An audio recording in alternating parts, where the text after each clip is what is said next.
புதுதில்லி நீதிமன்றத்தில் வழக்கறிஞராக பணியாற்றிய சுனில் தாமர் என்பவர் புற்றுநோய் காரணமாக மரணமடைந்தார். இவரை சொந்த ஊரான மீரட்டிற்கு கொண்டு சென்றார்கள். துக்க வீட்டில் அனைவரும் துக்கத்தில் ஆழ்ந்திருந்த வேளையில் திடீரென ஒரு குரங்கு இறந்தவரின் இல்லத்திற்கு வந்து உறவினர்களுடன் தானும் துக்கம் கொண்டதை பார்த்த உறவினர்கள் மட்டுமில்லாமல் அனைவரையும் ஆச்சரியத்தில் ஆழ்த்தியது.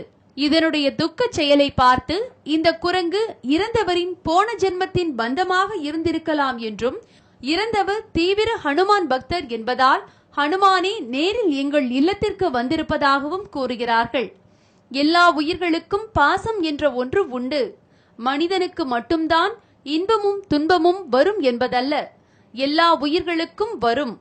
ஒரு வீட்டில் மரணம் போன்ற துக்க நிகழ்வுகள் நிகழ்ந்தால் மனிதர்கள் மட்டும் வாடுவதில்லை, வீட்டில் வளர்க்கப்படும் செல்ல பிராணிகளும் வாடுவதுடன் உணவு உட்கொள்ளாமல் கண்ணீரும் வடிக்கும் என்று நாம் பார்த்தும் கேட்டும் இருப்போம். அந்த நிஜங்களின் நிகழ்வில் இறந்த 2 நாட்களில் இல்லத்திலிருந்து மட்டுமில்லாமல் யாருக்கும் தொந்தரவு கொடுக்காமல் மரண துக்கத்தையும் துயரத்தையும் வெளிப்படுத்திக் கொண்டிருந்த இந்த விலங்கின் செய்கையை பார்க்கும் போது நம் அனைவருக்குள்ளும் தெய்வீக தன்மையை ஏற்படுத்துகின்றது.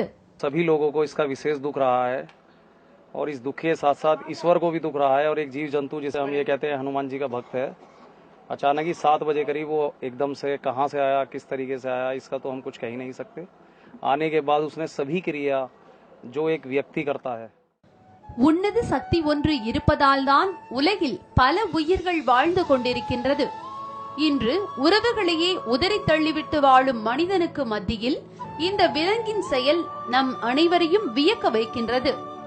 ஆண்டவன் படைப்பில் அற்புதங்கள் பல உண்டு, அதில் சிலவற்றைத்தான் நாம் பார்க்கிறோம். இந்த சிரஞ்சீவியின் செயல் நம்மை சிந்திக்க வைக்கிறது. லோட்டஸ் செய்திகளுக்காக நாகேஸ்வரி சௌந்தரராஜன்.